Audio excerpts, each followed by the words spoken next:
ಸನ್ಮಾನ್ಯ ವೀಕ್ಷಕರೇ, number 1 channel ಮುಖಾಂತರ ಎಲ್ಲರಿಗೂ ಹಾರ್ದಿಕ ಸ್ವಾಗತ. ಇವತ್ತು ಬಹಳ ಮಹತ್ವವಾದ ಸುದ್ದಿ. ಇವತ್ತು ಕನ್ನಡ ಸಂಘಟನೆಗಳ ಮುಖಂಡರ ಜೊತೆ ನೇರ ಸಂವಾದ, ನೇರ ಕಾರ್ಯಕ್ರಮ. ಇವತ್ತು ಇದೊಂದು ಬಹಳ ಅದ್ಭುತ ಕಾರ್ಯಕ್ರಮ. ತಾವು ದಯವಿಟ್ಟು ನಂಬರ್ 1 ಚಾನಲ್ಗೆ ಸಬ್ಸ್ಕ್ರೈಬ್ ಆಗಿ. ಇವತ್ತು ಈ ಸಂಘಟನೆಗಳ ನೇತೃತ್ವ ವಹಿಸಿದಂಥ ಮುಖಂಡರು ನಮ್ಮ ಸ್ಟುಡಿಯೋ ಆವರಣದಲ್ಲಿ ಬಂದಿದ್ದಾರೆ. ಅದರಲ್ಲಿ ಪ್ರಮುಖರಾದ ಡಾಕ್ಟರ್ ರಾಘವೇಂದ್ರ ಪತ್ತಾರ್ ಜಿಲ್ಲಾ ಮುಖಂಡರು ಕನ್ನಡ ಸೇನೆ ಘಟಪ್ರಭಾ, ವೀರಣ್ಣ ಸಂಗಮ್ಮನವರು ಜಿಲ್ಲಾ ಅಧ್ಯಕ್ಷರು ಕರ್ನಾಟಕ ಯುವ ಸೇನೆ ಬೆಳಗಾವಿ, ಭರಮಣ್ಣ ಗಾಡಿಹೊಡ್ರು ಜಿಲ್ಲಾ ಮುಖಂಡರು ಕನ್ನಡ ಯುವ ಸೇನೆ, ಬಸವರಾಜ್ ಪಟನ್ ಶೆಟ್ಟಿ ರಾಜ್ಯಾಧ್ಯಕ್ಷರು ಜಯ ಕರ್ನಾಟಕ ಸೇನೆ ಕರ್ನಾಟಕ, ಶ್ರೀಕಾಂತ್ ಮಹಾಜನ್ ಕನ್ನಡ ಸೇನೆ ಮುಖಂಡರು ಘಟಪ್ರಭಾ, ಪ್ರಶಾಂತ್ ಸಂತೋಷ್ ಅರಳಿಕಟ್ಟಿ ಯುವ ಅಧ್ಯಕ್ಷರು ಕರ್ನಾಟಕ ರಾಜ್ಯ ರಕ್ಷಣಾ ವೇದಿಕೆ ವಿದ್ಯಾರ್ಥಿ ಯುವ ಘಟಕ ಘಟಪ್ರಭಾ, ಕುಮಾರಿ ಜಯಶ್ರೀ ಸೋಲನಿ ಜಿಲ್ಲಾ ಅಧ್ಯಕ್ಷರು, ಮಹಿಳಾ ಕರ್ವೆ ಅಧ್ಯಕ್ಷರು ಬೆಳಗಾವಿ, ಪೂಜಾ ಭೋಸ್ಲೆ ತಾಲೂಕಾ ಕರ್ವೆ ಅಧ್ಯಕ್ಷರು ಗೋಕಾ ಘಟಕ. ಇವರೆಲ್ಲರಿಗೂ ಇವತ್ತು ನಾನು ನಂಬರ್ 1 ಚಾನಲ್ ಮುಖಾಂತರ ಹಾರ್ದಿಕವಾಗಿ ಸ್ವಾಗತ ಬಯಸುತ್ತೇನೆ. ಇವತ್ತು ಬಹಳ ಪ್ರಮುಖವಾದ ಸಮಸ್ಯೆಗಳನ್ನು ಇವತ್ತು ನೇರ ಪ್ರಶ್ನೆಗಳೊಂದಿಗೆ ನಮ್ಮ ವಿಶೇಷ ವರದಿಗಾರರಾದಂಥ ಕಯ್ಯೂಮ್ ಅತ್ತಾರ್ ಅವರು ತಮ್ಮ ಪ್ರಶ್ನೆಗಳ ಮುಖಾಂತರ ಸಮರ್ಪಕವಾದ ಉತ್ತರ ಪಡೆದು ವೀಕ್ಷಣೆ ಜನರಿಗೆ ಇವತ್ತು ನೇರ ಪ್ರಸಾರ ಮಾಡುವ ಸಂದರ್ಭ. ಕಯ್ಯೂಮ್ ಅತ್ತಾರ್ ಅವರೇ ತೋಳಿ. ನಮಸ್ಕಾರ ವೀಕ್ಷಕರೇ. ಉತ್ತರ ಕರ್ನಾಟಕದ ಕೂಗು ಮತ್ತೆ ಜೋರಾಗಿದೆ. ಜತ್ನಲ್ಲಿ ಮಹಾರಾಷ್ಟ್ರ ಚುನಾವಣೆ ಅಂಗವಾಗಿ ಜತ್ನಲ್ಲಿ ನಡೆದಂಥ ಚುನಾವಣಾ ರ್ಯಾಲಿಯಲ್ಲಿ ಕರ್ನಾಟಕ ರಾಜ್ಯದ ನಮ್ಮ ಮುಖ್ಯಮಂತ್ರಿಗಳಾದ ಸನ್ಮಾನ್ಯ ಶ್ರೀ BS ಯಡಿಯೂರಪ್ಪನವರು ಆ ಜನತೆಗೆ ಒಂದು ಆಶ್ವಾಸನೆಯನ್ನು ಕೊಟ್ಟಿದ್ದಾರೆ.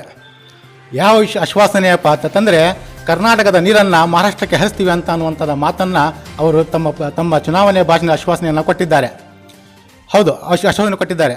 ಅದೇ ರೀತಿಯಾಗಿ 500 ಕೋಟಿಯ ಖರ್ಚು ವೆಚ್ಚವನ್ನು ಮಾಡಿ ಬೆಳಗಾವಿಯಲ್ಲಿ ಎತ್ತಿರತಕ್ಕಂತಹ ಸುವರ್ಣಸೌಧವು ಕೂಡ ಇದೆ.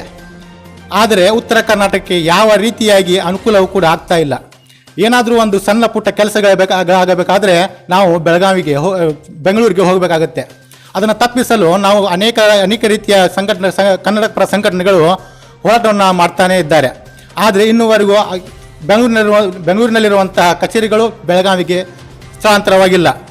ಆದರೆ ಅದೇ ರೀತಿಯಾಗಿ ಬೆಳಗಾವಿ ಈ ಯಡಿಯೂರಪ್ಪ ಅವರ ಮಾತನ್ನು ಯಡಿಯೂರಪ್ಪನ ಮಾತಿಗೆ ನಮ್ಮ BJPಯ ಹಿರಿಯ ಮುಖಂಡರುಗಳಾದಂಥ ಹುಕ್ಕೇರಿಯ ಶಾಸಕರಾದಂಥ ಉಮೇಶ್ ಕತ್ತಿ ಅವರು ಪ್ರತ್ಯೇಕ ಉತ್ತರ ಕರ್ನಾಟಕದ ಮಾತನ್ನು ಈಗ ಆಡಿದ್ದಾರೆ.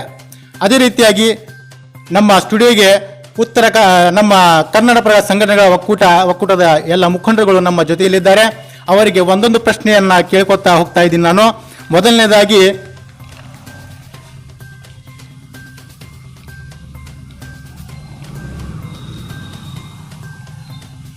ಡಾಕ್ಟರ್ ರಾಘವೇಂದ್ರ ಪತ್ತಾರ್ ಸರ್ ಜಿಲ್ಲಾ ಮುಖಂಡರು ಕನ್ನಡ ಸೇನೆ ಘಟಪ್ರಭಾ ಇವರಿಗೆ ಮೊದಲನೇ ಪ್ರಶ್ನೆಯನ್ನಾಗಿ ನಾನು ಒಂದು ಪ್ರಶ್ನೆಯನ್ನು ಕೇಳ್ತಾ ಇದ್ದೇನೆ.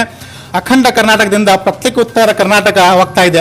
ಒಂದು ವೇಳೆ ಅಖಂಡ ಕರ್ನಾಟಕದಿಂದ ಪ್ರತ್ಯೇಕ ಉತ್ತರ ಕರ್ನಾಟಕ ನಿರ್ಮಾಣ ಆದರೆ ಕನ್ನಡ ಸಂಘಟನೆಗಳ ನಿಲುವು ಏನಾಗುತ್ತೆ?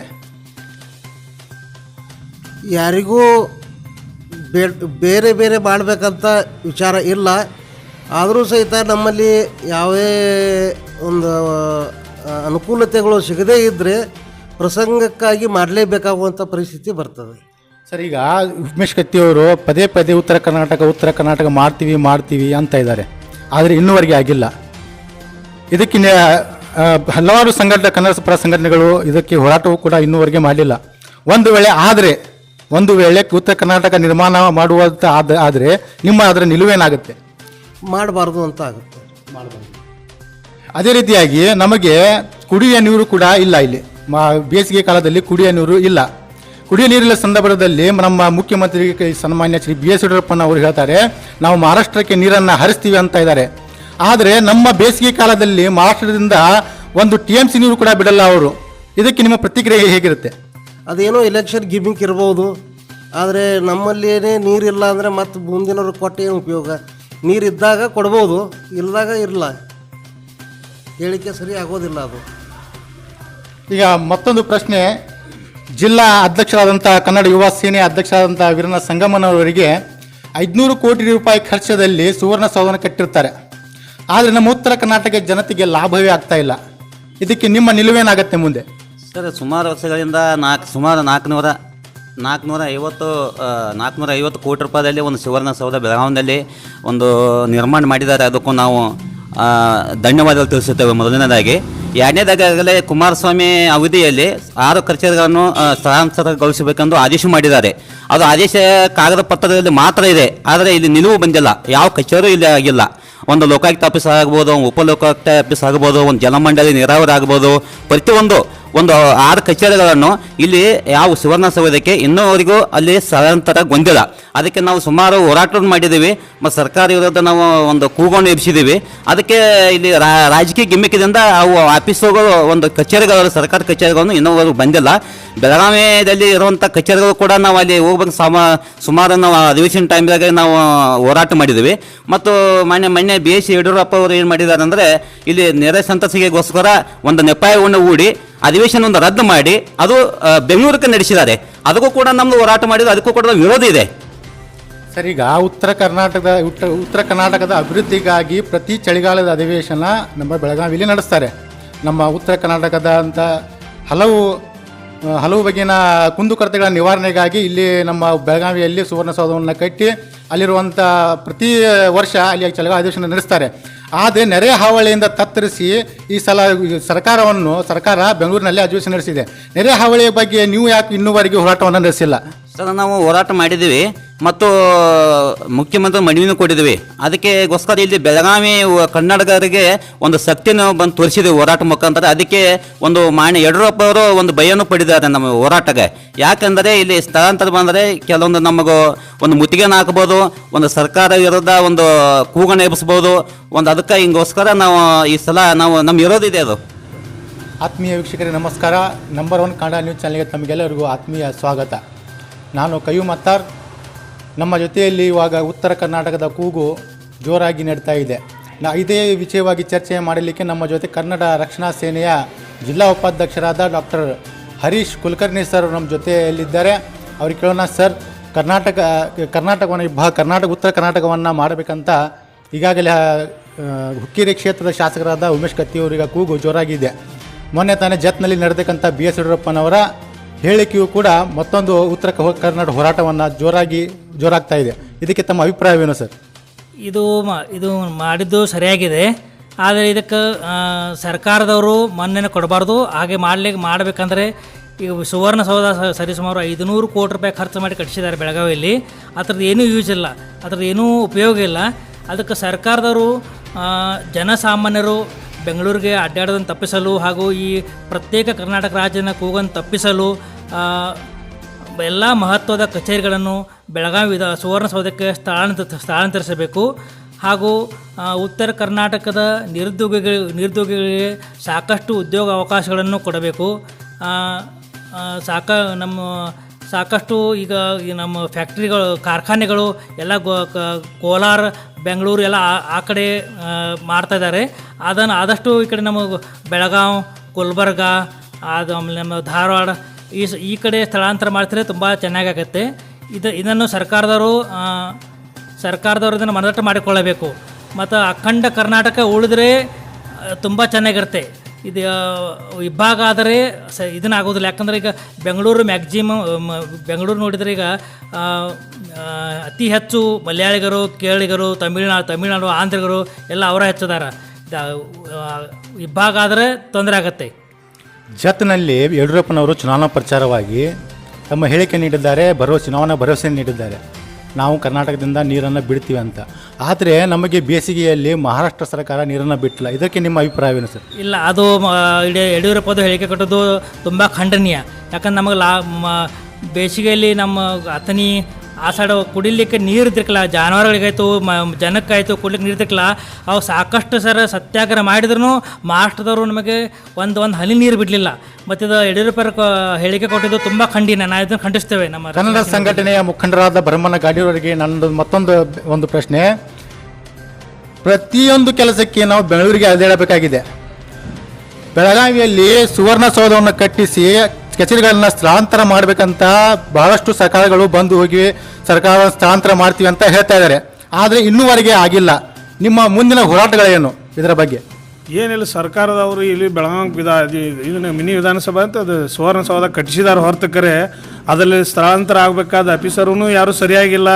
ಇಲ್ಲಿಂದ ಬೆಂಗಳೂರಿಗೆ ಬೆಳಗಾವಿಗೆ ಬರಬೇಕಂತ ಅಧಿಕಾರಿಗಳು ಬರಗೋಡು. ಇದಕ್ಕೆಲ್ಲ ರಾಜಕಾರಣಿಗಳ ಹೊರೆ. ಇವರೆಲ್ಲ ಕೂತು ಮಜಾ ಮಾಡತ್ತಾರು. ಯಾರಿಗೇನು ಬಡವ್ರದ್ದು ಏನೇನು ಪರಿಸ್ಥಿತಿ ಏನೇನಾಗೈತಿ ಯಾರೂ ಎಚ್ಚೆತ್ತುಗೊಳ್ವಾರು.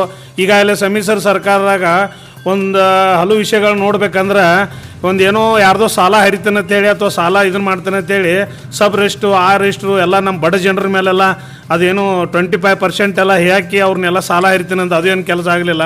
ಎಲ್ಲ ಮಜಾಕ್ ಮಾಡತ್ತಾರೆ ಇವರೆಲ್ಲ.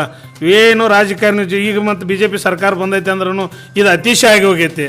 ಮತ್ತು ಇದಕ್ಕಾಗಿ ಹಿಂಗಾಗಿ ಯಾರು ಉಮೇಶ್ ಕತ್ತಿಯವರು ಹುಕ್ಕೇರಿ ಶಾಸಕರು ಪ್ರತ್ಯೇಕ ಕರ್ನಾಟಕ ಆಗಲಿ ಅಂತೇಳಿ ಆಗ್ತೈತೆ. ಕರೆ ಅದಕ್ಕೆಲ್ಲ ಅಭಿವೃದ್ಧಿ ಆದ್ರೆ ನಮಗೇನು ಬೇಡ, ಅಭಿವೃದ್ಧಿ ಆಗಲಿಲ್ಲ ಅಂದ್ರೆ ಆಗ್ಬೇಕಂತೇಳಿ ನಮ್ಮದು ಕತ್ತಿ ಅವ್ರದ ಕರೆಕ್ಟ್ ಅಂತ ಹೇಳ್ಬೋದು ನಾವು ಅಷ್ಟೇ. ಸರ್, ನಿಮಗೊಂದು ಪ್ರಶ್ನೆ.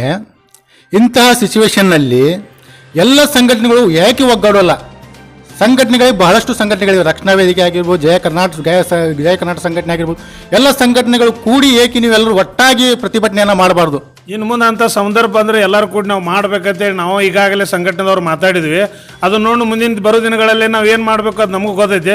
ಆದರೆ ಸಂಘಟನೆದಿಂದನೇ ಕೆಲಸ ಆಗ್ಬೋದು. ರಾಜಕಾರಣಿಗಳು ಅಂಜೋದು ಸಂಘಟನೆಗಳಿಗೆ ಮಾತ್ರ. ನೋಡಿ ನಮ್ಮ ಕೂಗಿ ಎಲ್ಲ ಸಂಘಟನೆದನ್ನು ಕರ್ಕೊಂಡೋಗಿ ಬೆಳಗಾವಿ ಜಿಲ್ಲಾದಾಗ ದೊಡ್ಡ ಪ್ರಮಾಣ ನಾವು ಹೋರಾಟ ಮಾಡ್ತೇವೆ ಅಂತ ಹೇಳಿ ನಿಮ್ಮ ಮುಖಾಂತರ ಹೇಳಿ ಬಯಸ್ತೇನೆ ರೀ.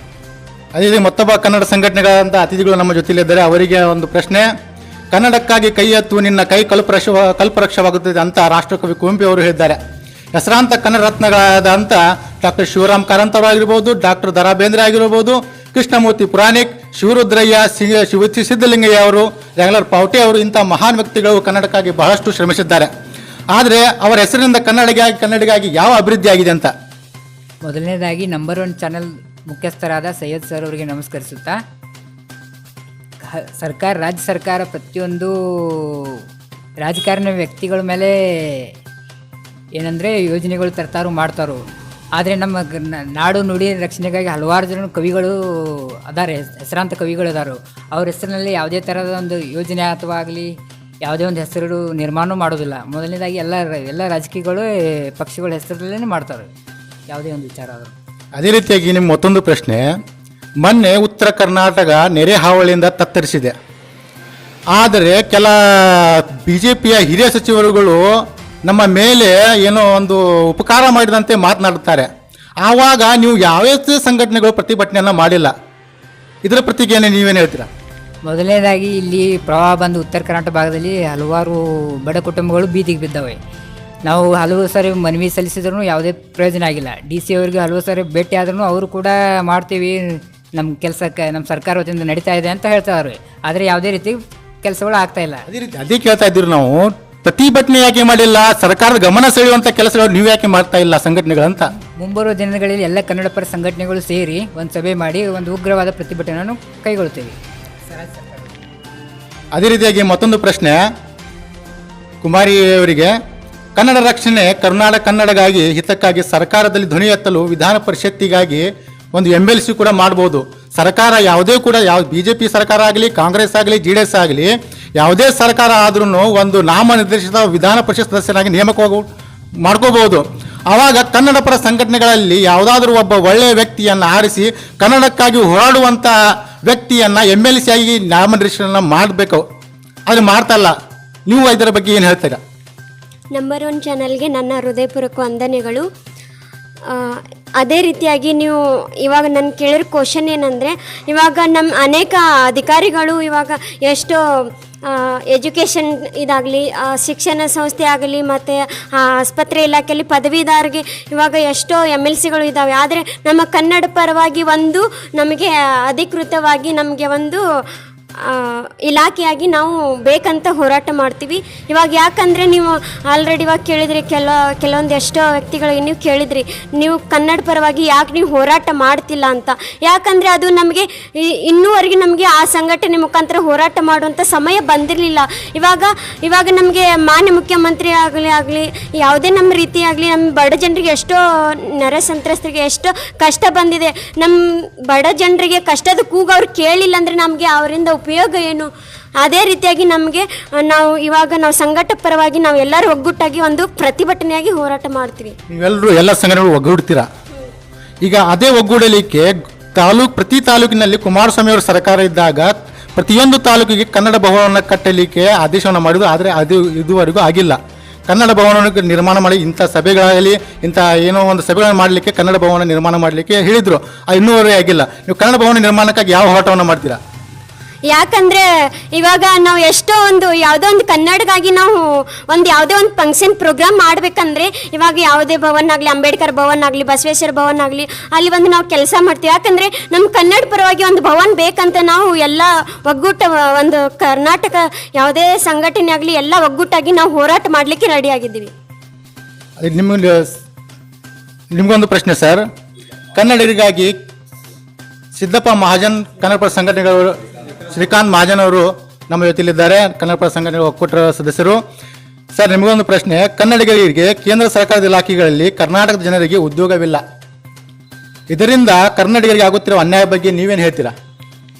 ಮೊಟ್ಟ ಮೊದಲಿಗೆ ನಾವು ನ್ಯೂಸ್ ನಂಬರ್ 1 ಚಾನಲ್ ಅವರಿಗೆ ಒಂದು ಧನ್ಯವಾದ ಹೇಳ್ತಾ ಇದ್ದೀವಿ. ಯಾಕಂದರೆ ಜ್ವಲಂತ ಸಮಸ್ಯೆಯನ್ನು ತೆಗೆದುಕೊಂಡು ಒಂದು ಹೋರಾಟ ಮಾಡಿ ಜನರ ಭಾವನೆಯನ್ನು ಜನತೆ ಮುಟ್ಟಿಸೋ ಕೆಲಸ ಮಾಡ್ತಾರೆ. ಅದಕ್ಕಾಗಿ ಕನ್ನಡ ಸಂಘಟನೆ ಎಲ್ಲ ಸಂಘಟನೆ ಪರವಾಗಿ ನಮ್ಮ ಸೈಯದ್ ಅವರಿಗೆ ಮತ್ತು ನಿಮ್ಮ ಸಿಬ್ಬಂದಿಗಳಿಗೆ ಹೃತ್ಪೂರ್ವಕವಾಗಿ ಧನ್ಯವಾದ ಹೇಳ್ತಾ ಇದ್ದೀವಿ.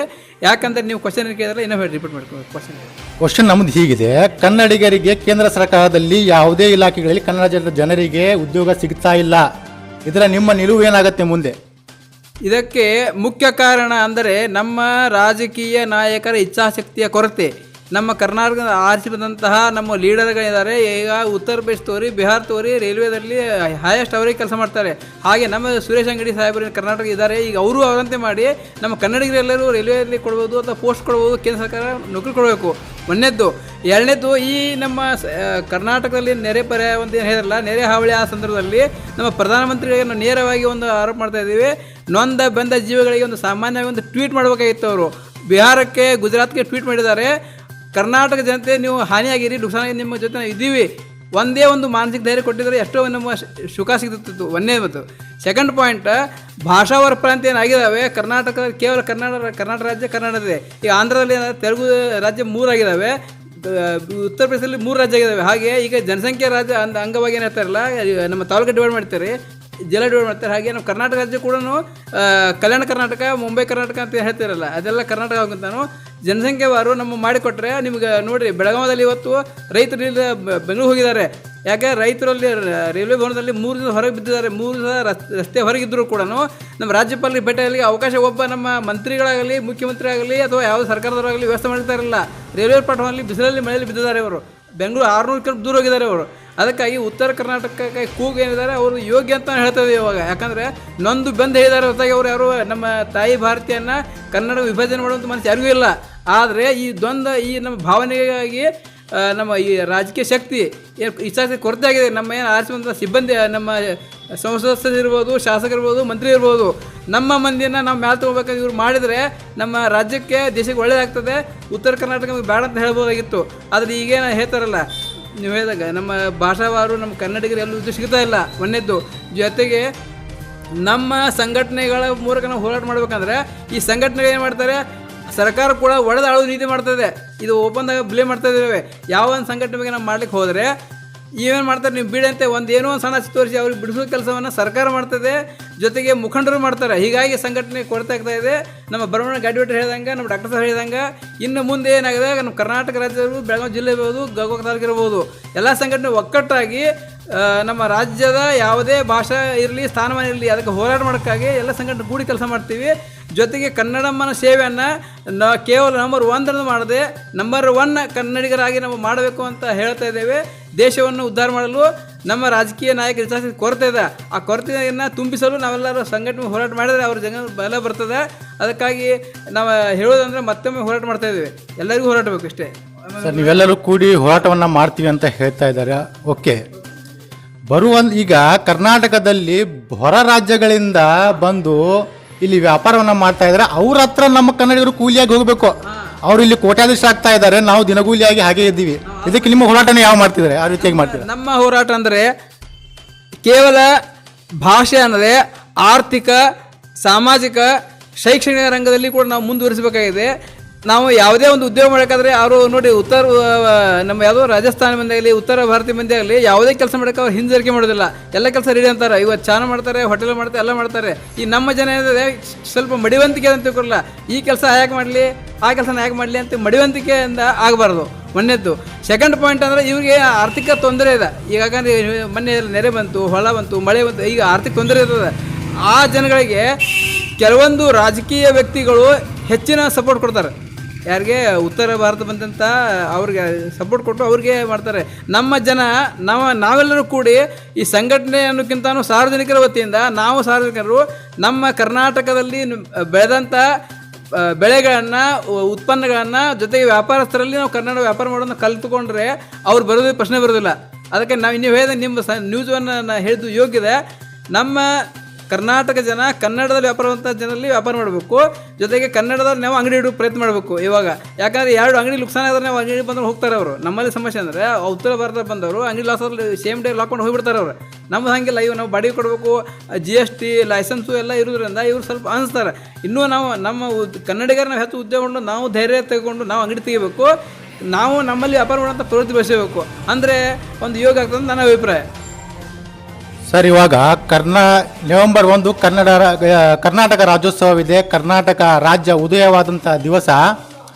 ಆ ರಾಜ್ಯ ದಿವಸ MESನವರು ಕರಾಳ ದಿನಾಚರಣೆಯನ್ನು ಆಚರಣೆಯನ್ನು ಮಾಡೋದು ರೂಢಿಯನ್ನು ಮಾಡ್ಕೊಂಡು ಬಿಟ್ಟಿದ್ದಾರೆ.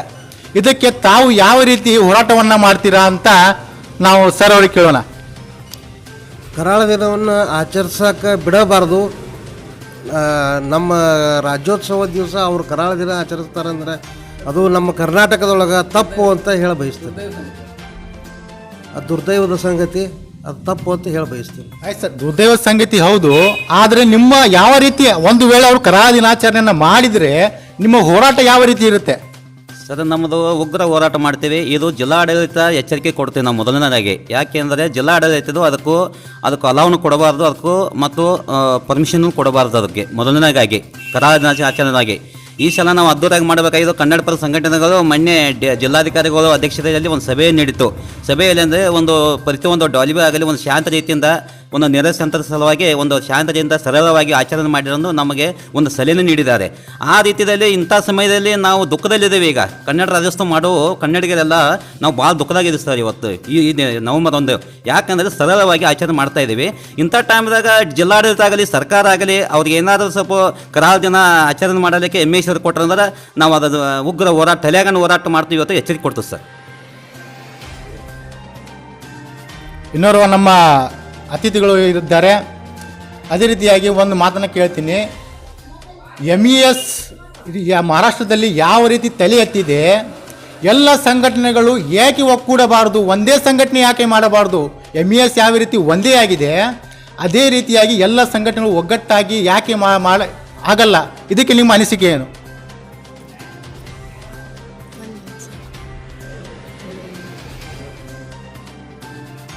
ಸರ್? ನಿಮ್ಮ ಅನಿಸಿಕೆ ಏನು ಸರ್? ಮೊದಲನೇದಾಗಿ ಕರ್ನಾಟಕ ರಾಜ್ಯೋತ್ಸವ ಸಂದರ್ಭದಲ್ಲಿ ಪ್ರತಿ ವರ್ಷದಂತೆ ಈ ವರ್ಷ ಕೂಡ MESಗರು ಕರಾಳ ದಿನ ಆಚರಣೆ ಮಾಡಲಿಕ್ಕೆ ಅನುಮತಿ ಕೇಳ್ತಾರೆ.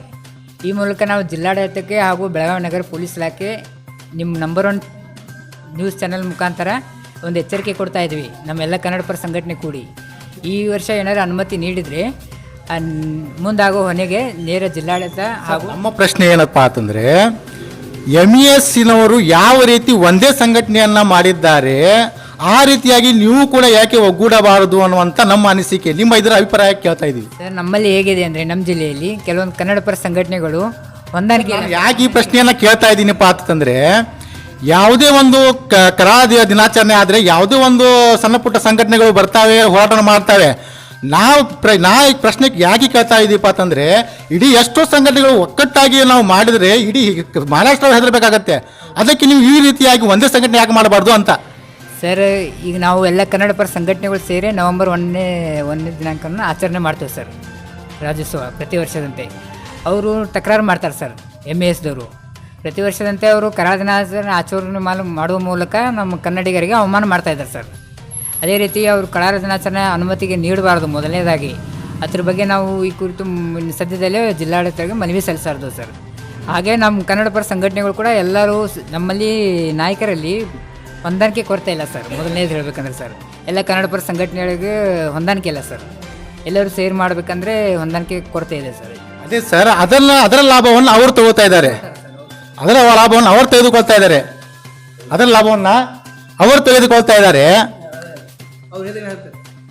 ಈಗ ಕರ್ನಾಟಕದಲ್ಲಿ ಈಗ ಯಾಕೆ ಆಗ್ತಾಯಿದೆ ಅಂದರೆ ಒಂದೊಂದು ಸಂಘಟನೆಗಳು ಒಂದೊಂದು ರಾಜಕೀಯ ಪಕ್ಷಗಳ ಮುಖಂಡರ ಹಿಂಬಾಲಕ ಆಗಬಾರ್ದು. ಒಂದನೇದ್ದು ಯಾಕಂದರೆ ನಾವು ಹೋರಾಟ ಮಾಡ್ತಾಯಿದ್ದೇವೆ ಅಂದರೆ ಒಡೆದು ಆಳುವ ನೀತಿಯನ್ನು ಆಡಳಿತದಲ್ಲಿದ್ದವ್ರು ಮಾಡ್ತಾರೆ. ಯಾರು ಒಂದು ಮುಖಂಡರು ನಿಸ್ವಾರ್ಥ ಕೆಲಸ ಮಾಡಲಿಕ್ಕೆ ಹೋಗ್ತಾರೆ ಆ ಮುಖಂಡರನ್ನ ಹತ್ತಿಕ್ಕೋ ಕೆಲಸವನ್ನು ಸರ್ಕಾರದವರು ಮಾಡಿದ್ದಾರೆ. ಅದಕ್ಕಾಗಿ ಆ ಸಂಘಟನೆ ಹಿಂಸರಿತಾ ಇದ್ದಾವೆ. ಜೊತೆಗೆ ಈ ನಮ್ಮ ಮರಾಠದವ್ರ ಹಕ್ಕು ಅವರಂತ ನಮ್ಮ ಹಕ್ಕು ನಾವು ಜಿಂದಾಬಾದ್ ಅಂತ ಕರ್ನಾಟಕ ಅಂತಾರೆ. ಆದರೆ ನಾವು ಏನು ಮಾಡ್ಬೇಕಂದ್ರೆ ನಾವು ಈಗ ಇದಾಗ ಅದು ಸೇಮ್ ಆಗ್ಬೇಕಂತ ಕನ್ನಡಿಗರಲ್ಲೇ ವ್ಯಾಪಾರ ಮಾಡಬೇಕು, ಕನ್ನಡಿಗರಲ್ಲೇ ನಾವು ಇದು ಮಾಡಬೇಕು. ಜೊತೆಗೆ ಕನ್ನಡ ಭಾಷೆಯನ್ನು ಬಳಸಬೇಕು ಹೆಚ್ಚಿನ ಪ್ರಮಾಣ. ಈಗ ನೋಡಿರಿ ಇಂಗ್ಲೀಷ್ ಭಾಷೆನೂ ಅನಿವಾರ್ಯ ಅದ, ಆದರೆ ಕನ್ನಡ ಭಾಷೆ ಹೆಚ್ಚಿನ ಪ್ರಮಾಣದಲ್ಲಿ ಕನ್ನಡ ಬಳಸ್ರಿ. ಜೊತೆಗೆ ಅಂಕಿಅಂಶಗಳಿಂದ ಅಂಕಿಯೆಲ್ಲ ಇಂಗ್ಲೀಷ್ ಹಂಗೆ ಬರ್ತಾವೆ. ಆದರೆ ನಾವು ಏನು ಒಂದೇ ಉದ್ದೇಶ ಅಂದರೆ ಎಲ್ಲರೂ ಯಾವುದೇ ನಮ್ಮಲ್ಲಿ ದೇಶದ ಭಾಷೆಯ ಪ್ರಶ್ನೆ ಬಂದಾಗ ಎಲ್ಲ ಒಂದು ಹಿನ್ನೆಲೆ ಬಿಟ್ಟು ನಿಸ್ವಾರ್ಥ ಹೋರಾಟ ಮಾಡ್ತೀವಿ. ಎಲ್ಲ ಸಂಘಟನೆಗಳು ಒಕ್ಕಟ್ಟಾಗಿ ಮಾಡಬೇಕಾದ್ರೆ ಸಕ್ಸಸ್ ಆಗ್ತದೆ. ಇನ್ನೂ ಸಕ್ಸಸ್ ಆಗ್ತಾ ಇಲ್ಲ. ಮೊನ್ನೆ ಬೆಳಗಾವಿಯಲ್ಲಿ ಕಾಂಗ್ರೆಸ್ ಬೃಹತ್ ಪ್ರತಿಭಟನೆಯನ್ನು ಮಾಡಿದ್ದು. ನೆರೆ ಹಾವಳಿಗೆ ಸರಿಯಾಗಿ ಅನುದಾನವನ್ನು ಕೊಡ್ತಾ ಇಲ್ಲ ಅಂತ ಕಾಂಗ್ರೆಸ್ ಬೃಹತ್ ಪ್ರತಿಭಟನೆ ಮಾಡಿದಾಗ ಬೆಳಗಾವಿ ಗ್ರಾಮೀಣ ಕ್ಷೇತ್ರದ ಶಾಸಕಿ ಲಕ್ಷ್ಮೀ ಹೆಬ್ಬಾಳ್ಕರ್ ಮರಾಠಿಯಲ್ಲಿ ಭಾಷಣವನ್ನು ಮಾಡ್ತಾರೆ. ಅದಕ್ಕೆ ನೀವು ಹೋರಾಟವೂ ಕೂಡ ಮಾಡಿಲ್ಲ, ಏಕೆ ಅಂತ? ನೋಡ್ರಿ, ಮೊದಲು ನಮ್ಮೆಲ್ಲ ಸಂಘ ಸಂಸ್ಥೆಗಳು ಒಂದಾಗಬೇಕು. ಒಂದಾಗಿ ಆ ಮುಖಂಡರುಗಳನ್ನು ಕೂಡಿಸಿ ನಮ್ಮ ಭಾಗದಿಂದ ಆರಿಸಿದಂಥ ಈ ಕರ್ನಾಟಕದ ಮಂತ್ರಿಗಳು ಏನಿದ್ದಾರಲ್ಲ ಇವ್ರ ಜೋಡಿ ಮಾತುಕತೆ ಮಾಡಿಕೊಂಡು ಆಮೇಲೆ ನಾವು ಹೋರಾಟ ಮಾಡಬೇಕು. ಅದಕ್ಕೊಂದು ದಿವಸ ತೊಗೋಬೇಕು. ಆಮೇಲೆ ಮರಾಠಿನೇ ಯಾಕಪ್ಪ ಅಂತಂದ್ರೆ ಕಲಾ ದಿನ ಯಾಕೆ ಆಚರಿಸ್ತಾರಪ್ಪ ಅಂದರೆ ನಮ್ಮಲ್ಲಿ ಸಂಘಟನೆ ಇಲ್ಲ, ನಮ್ಮ ಯಾವುದಲ್ಲಿಯೂ ಸಂಘಟನೆ ಇಲ್ಲ. ಸಂಘಟನೆ ಒಂದಾದ್ರೆ ನಮ್ಮ ಬೆಳಗಾವಿ ನಮ್ಮದೇ ನಾವು ಮಾಡ್ಕೊಲಿಕ್ಕೆ ತಯಾರಿದ್ದೇವೆ. ಈಗ ಹಂಗೆ ಮೊದಲು ಇವೆಲ್ಲ ಮುಖಂಡರು ಕೂಡಿ ಮಾತಾಡಿಕೊಂಡು ಮಂತ್ರಿ ಜೋಡಿ ಮಾತಾಡಿ ಎಲ್ಲ ಜೋಡಿ ಮಾತಾಡಿ ಹೊಂದಾಣಿಕೆ ಮಾಡಿದ್ರೆ ಬೆಳಗಾವಿ ನಮ್ದು ಆಗ್ತದೆ. ಜೈ ಕರ್ನಾಟಕ ಅಂತ ನಾವು ಅನ್ಬೋದು. ಈಗ ಉತ್ತರ ಕರ್ನಾಟಕದಲ್ಲಿ 2 DCMಗಳಾಗಿದ್ದಾರೆ. ಇದಕ್ಕೆ ಮೊದಲು ಅವರು ನಮ್ಮ ಮುಖ್ಯಮಂತ್ರಿಗಳು ಇದನ್ನ ವಿಚಾರ ಮಾಡಬೇಕಾಗಿತ್ತು. ಉತ್ತರ ಕರ್ನಾಟಕದಾಗ ಏನು ನೆರೆ ಹಾವಳಿ ಬಂದದಲ್ರಿ, ಅಲ್ಲಿ ಭಾಳ ಅನಷ್ಟಾಗಿ ಬಿಟ್ಟದ ಪಾಪ. ಯಾರಿಗೆ ಸಂಘ ಸಂಸ್ಥೆಗಳಿಂದ ಹೊರಗಡೆ ರೊಕ್ಕ ರೂಪಾಯಿ ಆಹಾರ ಧಾನ್ಯ ಕೊಟ್ಟರು ಒಬ್ಬರಿಗೂ ಮುಟ್ಟಿ ಇಲ್ರಿ. ಅವ್ರ ರೊಕ್ಕ ಎಲ್ಲಿ ಹೋತು ಇದನ್ನು ವಿಚಾರ ಮಾಡಬೇಕಾದ್ರೆ ನಮ್ಮ ಭಾಗದ ಮಂತ್ರಿಗಳು ಅದನ್ನು ವಿಚಾರ ಮಾಡಬೇಕು. ವಿಚಾರ ಮಾಡಿ ಸಂಘಟನೆಗಳೆಲ್ಲ ಕೂಡಿಸಿ ಯಾಕೆ ಮುಟ್ಲಿಲ್ಲ, ಇದು ಎಲ್ಲಿ ಹೋತು ಅನ್ನೋದು ವಿಚಾರ ಮಾಡೋದು ಮೊದಲು ಪ್ರಭಾವ ಮಾಡಬೇಕು. ಸರ್, ಚಿಕ್ಕೋಡಿಯಲ್ಲಿ ಸನ್ಮಾನ್ಯ ಈಶ್ವರಪ್ಪನವರು BJP ಸರ್ಕಾರದ ಮಂತ್ರಿಗಳು ನಿಮಗೆ 10,000 ರೂಪಾಯಿ ಕೊಟ್ಟಿದ್ದೇ ಹೆಚ್ಚಾಯಿತು ಅಂತ ಪಾಪ ಅವರಿಗೆ ಅವಮಾನಿಸ್ತಾ ಇದ್ದಾರೆ. ಕನ್ನಡ ಪರ ಸಂಘಟನೆಗಳು ಇದಕ್ಕೆ ಬೆಂಬಲವನ್ನು ಅವರಿಗೆ ಸಂತ್ರಸ್ತಿಗೆ ಬೆಂಬಲ ಕೊಟ್ಟಿಲ್ಲ. ಈ ಬೆಂಬಲ ಕೊಟ್ಟಿಲ್ಲ. ಇಲ್ಲೇ ಕೊಣ್ಣೂರಾಗ ತಗೋರಿ ಸರ್, ಕೊಣ್ಣೂರೊಳಗೆ ಎಷ್ಟೋ ಮಂದಿ ಕೊಟ್ಟಾರ. ಆದರೆ ಎಲ್ಲ ಪಂಚಾಯತಿ ಸದಸ್ಯರಿಗೆ ರೊಕ್ಕ ಕೊಟ್ಟಾರ. ಉಳಿದ ಬಡವರಿಗೆ ಯಾರಿಗೂ 10 ಪೈಸಾ ಕೊಟ್ಟಿಲ್ರಿ. ಅವ್ರಿಗೆ ಅನಕ್ಷತ್ರರಾಗಿ ಪಾಪ ಜೀವನ ಕಳ್ಕೊಂಡು ಹಾಲ ಮಾಡ್ಕೊತಾರ. ಅದಕ್ಕೆ ಇಲ್ಲಿ ಮಂತ್ರಿ ಏನು ಮಾಡಿದಾರ್ರಿ ಇವರು? ಆರಿಸೋದವರು ನಮ್ಮ ಭಾಗದವರು ಅದನ್ನು ವಿಚಾರ ಮಾಡಬೇಕಿಲ್ರಿ.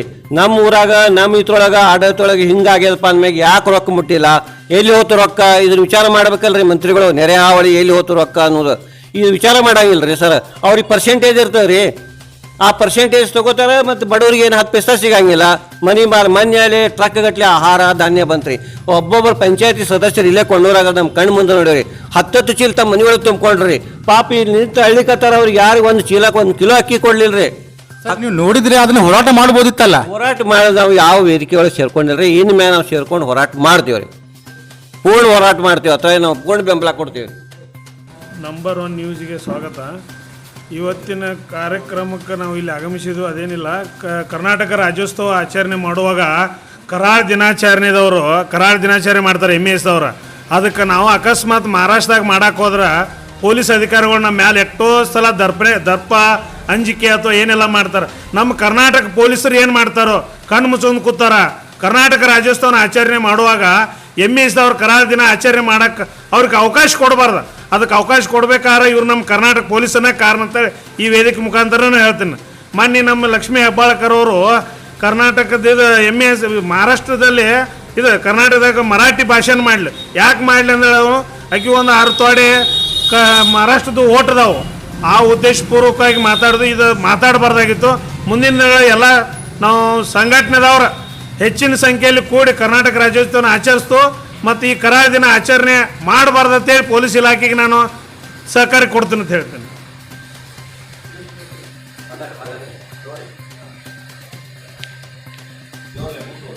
ಈ ಸಂದರ್ಭದಲ್ಲಿ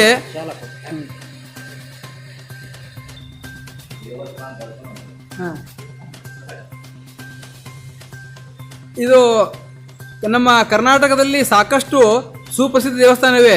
ಆ ದೇವಸ್ಥಾನಗಳಿಗೆ ಮಹಾರಾಷ್ಟ್ರದಿಂದ, ಆಂಧ್ರದಿಂದ, ಕೇರಳದಿಂದ ಎಲ್ಲ ಪ್ರಯಾಣಿಕರು ಭಕ್ತಾದಿಗಳು ಬಂದರೆ ಆ ಭಕ್ತಾದಿಗಳಿಗೆ ನಮ್ಮ ಕರ್ನಾಟಕದ ಪೊಲೀಸರು ಯಾವುದೇ ತೊಂದರೆ ಕೊಟ್ಟು ನೇರವಾಗಿ ದರ್ಶನ ಕೊಡ್ತಾರೆ.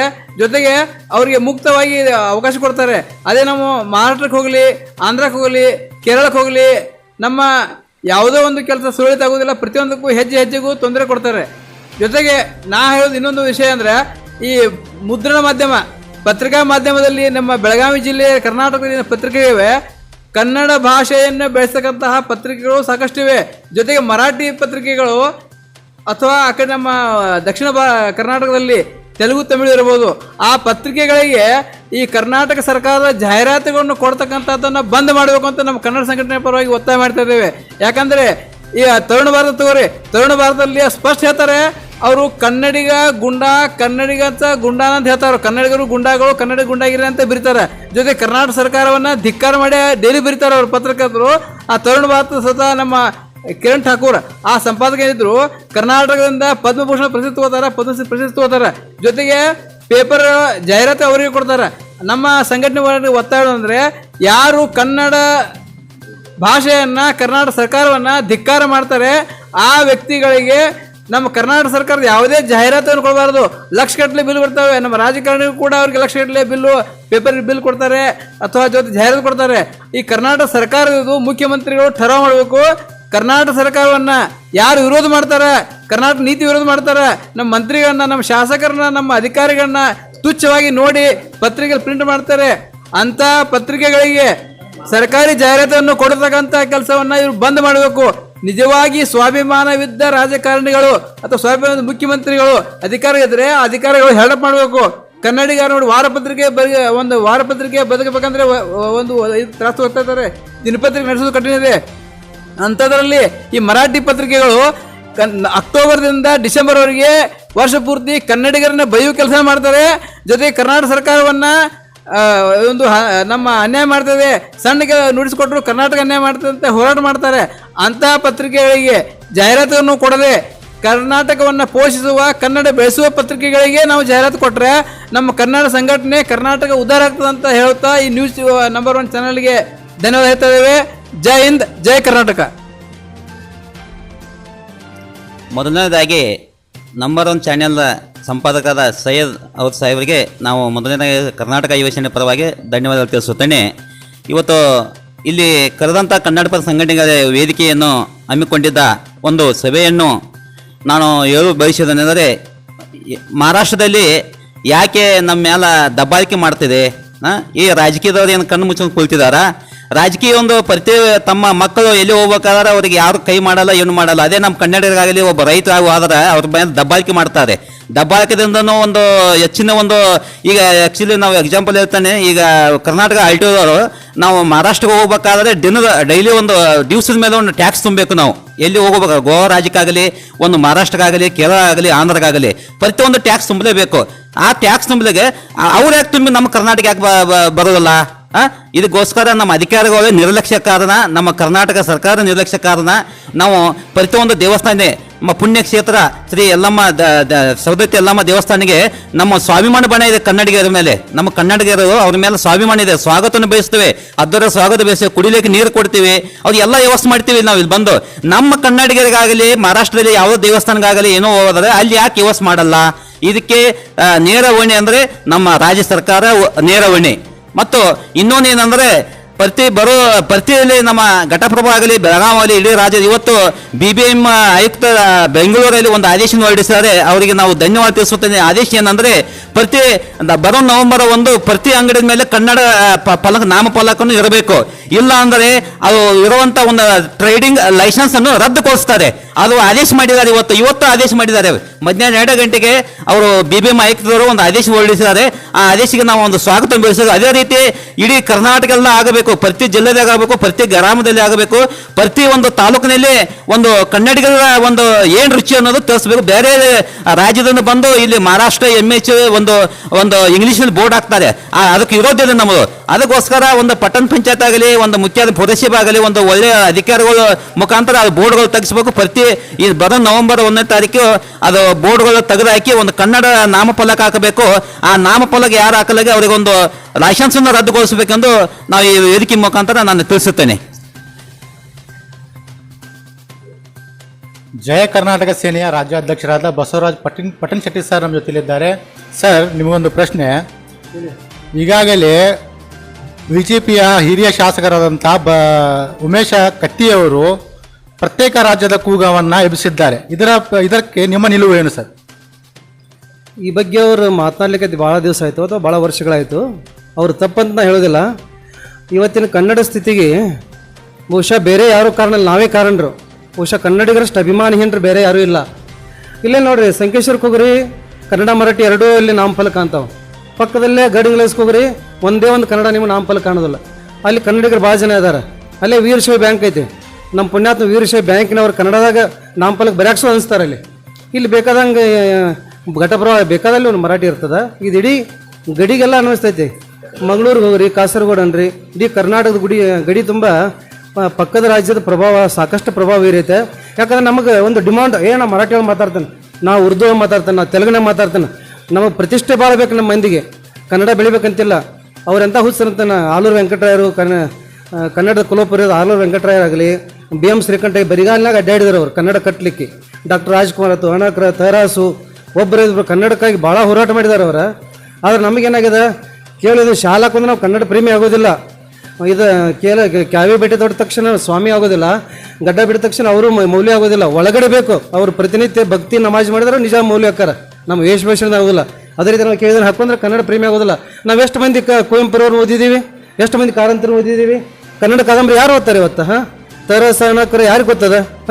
ಕಾನೂರು ಹೆಗ್ಗಡತಿ ಎಂತೆಂಥ ಭವ್ಯ ಗ್ರಂಥಗಳು ಯಾರಿಗೂ ಅದ್ರ ಅರಿವೇ ಇಲ್ಲ. ಒಟ್ಟು ಹಿಂಗೆ ಹಿಡ್ಕೊಂಡು ಹಿಂಗೆ ಮಾಡ್ಕೊತ ಕೂತ್ಬಿಡ್ತು ಹೊರತ. ಏನದ ಇದು ಇದ್ರೊಳಗೆ?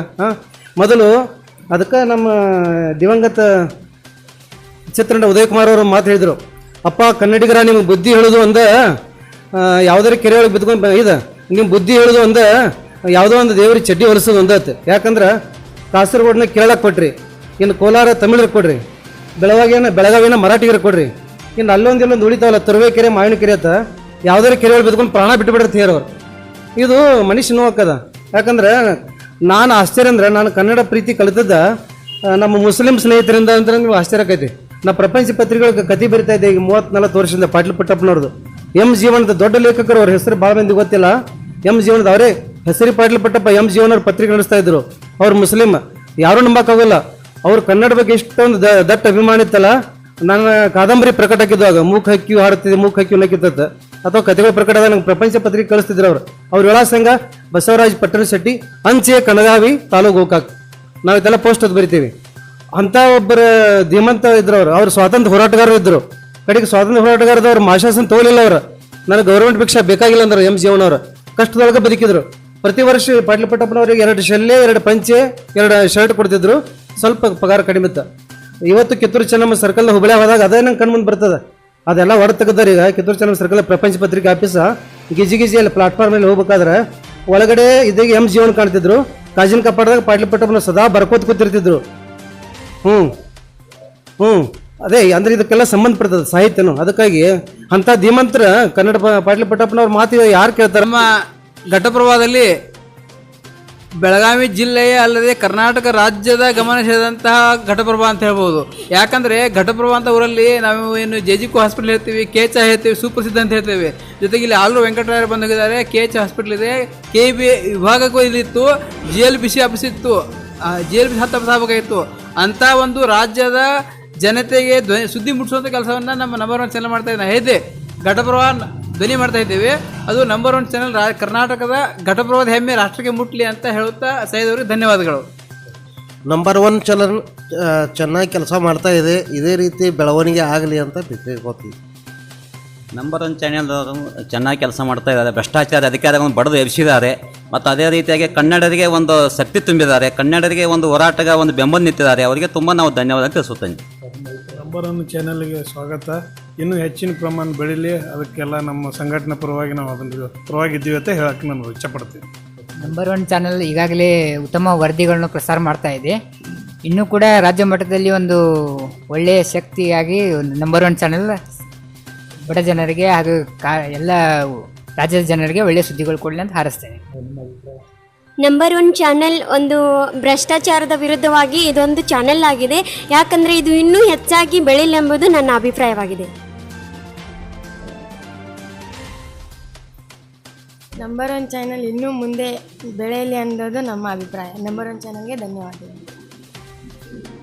ನಮ್ಮ ಸ್ಟುಡಿಯೋಗೆ ಬಂದು ತಮ್ಮ ಅಭಿಪ್ರಾಯವನ್ನು, ತಮ್ಮ ಅನಿಸಿಕೆಯನ್ನು ಹೇಳಿದಂಥ ಎಲ್ಲ ಕನ್ನಡಪರ ಸಂಘಟನೆಗಳಿಗೆ ವಂದನೆ ತಿಳಿಸುತ್ತಾ ನಮ್ಮ ಬುಲೆಟಿನ್ನ ಮುಗಿಸ್ತಾ ಇದ್ದೀವಿ. ಕಾರ್ಯಕ್ರಮದ ಕೊನೆಯ ಹಂತ. ವೀಕ್ಷಕರೇ, ಕರ್ನಾಟಕ ಕನ್ನಡ ಸಂಘಟನೆಗಳ ಎಲ್ಲ ಮುಖಂಡರು ನಮ್ಮ ಈ ಕಿರು ಕಾರ್ಯಕ್ರಮಕ್ಕೆ ಹಾಜರಾಗಿ ತಮ್ಮ ಅನಿಸಿಕೆಗಳು, ತಮ್ಮ ಹೋರಾಟಗಳನ್ನು ಯಾವ ರೀತಿ ರೂಪಣೆ ಮಾಡಬೇಕನ್ನೋದು ತಿಳಿಸಿಕೊಟ್ಟದ್ದಕ್ಕಾಗಿ ವೀಕ್ಷಕರು ಎಲ್ಲರೂ ಇದನ್ನು ವೀಕ್ಷಿಸಿ ತಮ್ಮ ಸಲಹೆ ಸೂಚನೆ ನಮ್ಮ ನಂಬರ್ 1 ಚಾನಲ್ ಮುಖಾಂತರ ತಿಳಿಸಿದರೆ ನಮಗೂ ಅನುಕೂಲ ಆಗುತ್ತೆ. ನಂಬರ್ 1 ಚಾನಲ್ಗೆ ಸಬ್ಸ್ಕ್ರೈಬ್ ಆಗಿ ಇಂಥ ಇನ್ನೂ ಒಳ್ಳೊಳ್ಳೆ ಕಾರ್ಯಕ್ರಮಗಳನ್ನು ನಾವು ಇನ್ನು ಕೆಲವೇ ದಿನಗಳಲ್ಲಿ ಹಮ್ಮಿಕೊಳ್ಳುವವರಿದ್ದೇವೆ. ಅನೇಕ ಮಹಿಳಾ ಮನೆಗಳು, ಅನೇಕ ಮಹಿಳಾ ಸಂಘಟನೆಗಳು, ಅನೇಕ ಸಂಘ ಸಂಸ್ಥೆಗಳ ಜೊತೆ ನಿಕಟ ಸಂಪರ್ಕ ಹೊಂದಿ ಇದೊಂದು ಕೊನೆ. ಇವತ್ತು ಈ ಕಾರ್ಯಕ್ರಮಕ್ಕೆ ನಮ್ಮ ಕನ್ನಡ ಮುಖಂಡರಿಗೆ ಎಲ್ಲರಿಗೂ ಧನ್ಯವಾದಗಳನ್ನು ಅರ್ಪಿಸಿ ಈ ಕಾರ್ಯಕ್ರಮ ಮುಕ್ತಾಯಗೊಳಿಸುತ್ತೇವೆ.